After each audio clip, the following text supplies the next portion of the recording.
Bilindiği üzere 12.3.2020 tarihinde Şanlıurfa Cumhuriyet Başsavcılığınca 2018'e 39.552 sayılı soruşturma kapsamında Şanlıurfa merkezli başlatılan operasyonlarda çok sayıda vatandaş, gardiyan ve Şanlıurfa Barosu'na kayıtlı 7 meslektaşımız gözaltına alınmıştır.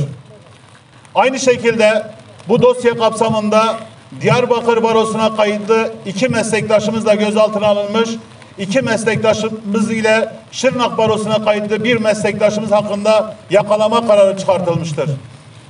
Arama ve gözaltına almaya yönelik kararlardan anlaşılacağı üzere meslektaşlarımız hakkında mesleki faaliyetleri kapsamında kalacak gerekçelerle soruşturmalar başlatılmış ve sonucunda gözaltına alınmışlardır. Soruşturma aşamasında avukatların yargılanmalarına ilişkin özel hükümlerin ihlal edildiği ve bu hükümlerin hiçe sayıldığı ortadadır. Mardin Barosu'na kayıtlı meslektaşımız Avukat Ali Kahraman mesleki faaliyetlerin gizli tanık ifadeleri gerekçe gösterilerek tutuklanmıştır. Aynı şekilde 18 CHD üyesi meslektaşımızın yıllardır haksız bir şekilde tutuklu yargılandıkları da kamuoyunun malumudur. Savunma hakkı yaşam hakkı kadar kutsaldır. Herkesin savunma yapma ve savunmasını yaparken bir avukattan yardım almaya hakkının olması hukuk devletinin olmasının gereğidir.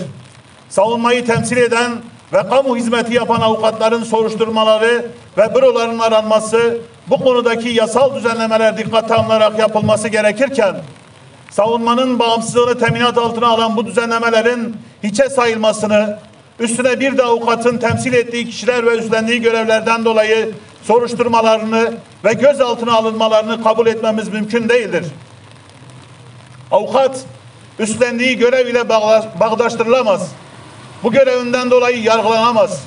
Gözaltına alınamaz. Tutuklanamaz. Demokratik hukuk devletinde hiçbir avukat yaptığı iş dolayısıyla böyle bir muameleyle karşılaşmamalıdır. Çünkü avukat yargının kurucu unsurlarından olan bağımsız savunmayı serbestçe temsil eder. Yargının siyasal iktidarın adeta bir aparatı haline getirildiği, yargıya olan güvenin tümüyle ortadan kalktığı ve bu dönemde yargının kurucu unsuru olan avukatların mesleki faaliyetleri ve hukuk mücadeleleri kriminalize edilmeye çalışılmaktadır.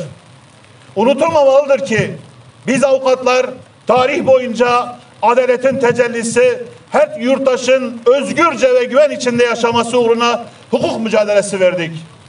Bu mücadeleden bir adım daha geri adım atmadık. Bugün de hiç kuşkusuz bütün baskılara, zorbalıklara, hukuksuzluklara rağmen bir adım dahi geri atmayacağımızı başka bu hukuksuzluk düzenini yaratanlar olmak üzere herkesin bilmesini isteriz.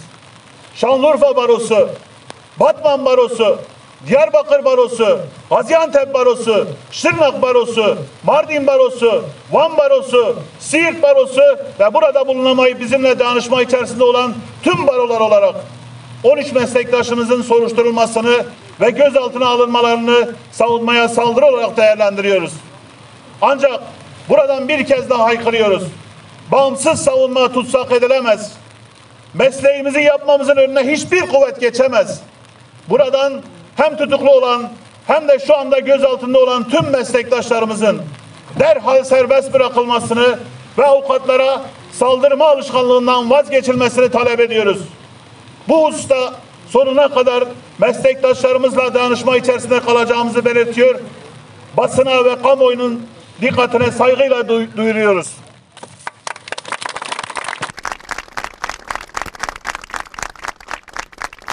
Savunma susmadı, susmayacak. Savunma susmadı, susmayacak.